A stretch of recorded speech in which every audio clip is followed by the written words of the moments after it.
മക്കളുടെ ഇഷ്ടം സാധിച്ചു കൊടുക്കുമ്പോഴാണ് ആ അച്ഛൻ മക്കളുടെ മുമ്പിൽ ഹീറോ ആവുന്നത്. എന്റെ അച്ഛൻ എന്റെ പെങ്ങളുടെ മുന്നിൽ എപ്പോഴും ഹീറോ ആയിട്ട് നിന്നാ മതി. അതിനുവേണ്ടി ഞാൻ ഇവനെ കൊണ്ടുപോവാ. അച്ഛന് വേണമെങ്കിൽ എന്നെ തല്ലാം, ഗുണ്ടകളെ കൊണ്ട് എന്നെ ദേഹോപദ്രവം ഏൽപ്പിക്കാം. പക്ഷേ അത് ഞാൻ എന്റെ പെങ്ങൾക്ക് വേണ്ടി അങ്ങ് സഹിക്കും. ചെറുപ്പം മുതൽ അവൾ എന്താഗ്രഹിച്ച് കരഞ്ഞാലും അത് സാധിച്ചു കൊടുക്കുന്നത് അച്ഛനേക്കാൾ മുമ്പേ ഞാനല്ലേ അച്ഛാ. ഇതും ഞാൻ അവൾക്ക് വേണ്ടി ഒന്ന് സാധിച്ചു കൊടുത്തോട്ടെ.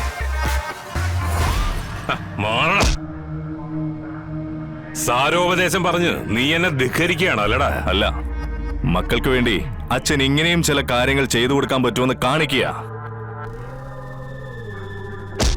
നടക്കില്ല ശിവസാറേ.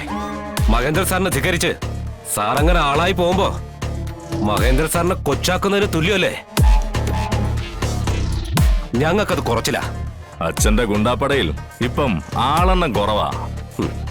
ഇനിയും തണ്ടും തടിയും നോക്കാതെ എടുത്തിയാടി ആ എണ്ണത്തിൽ കുറവ് വരുത്തണോ? എന്നാ പിന്നെ അതൊന്ന് അറിയിച്ചിട്ട് പോയാ മതി.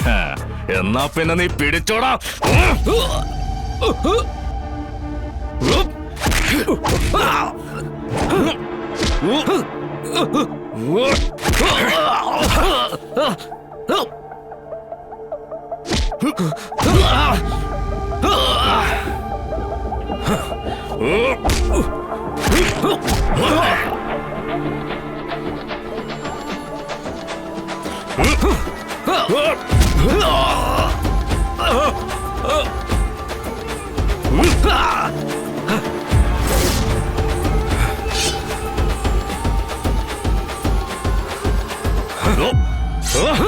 ശിവ,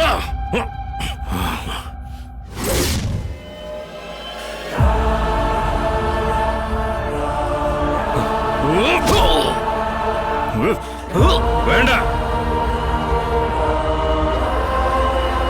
വേണ്ട, വിട്ടേക്ക്. അച്ഛനെ ജയിക്കാൻ വേണ്ടി വന്ന മകനാ.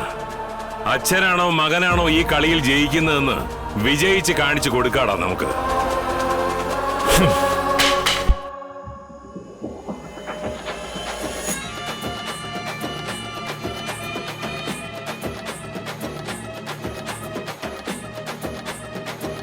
വാടാ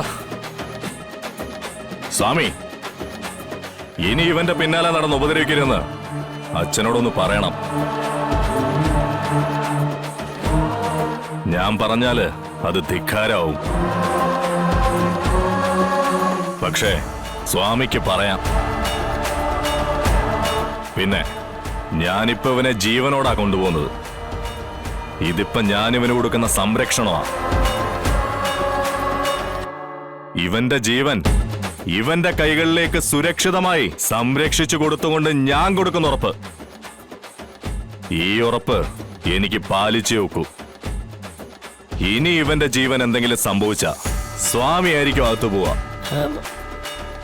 ഒപ്പം അച്ഛൻ കൂടി ഉണ്ടാവുമെന്ന് എനിക്ക് പറയാൻ പറ്റില്ലല്ലോ. അതുകൊണ്ട് ഇനി ഇവനെ ഉപദ്രവിക്കരുത്.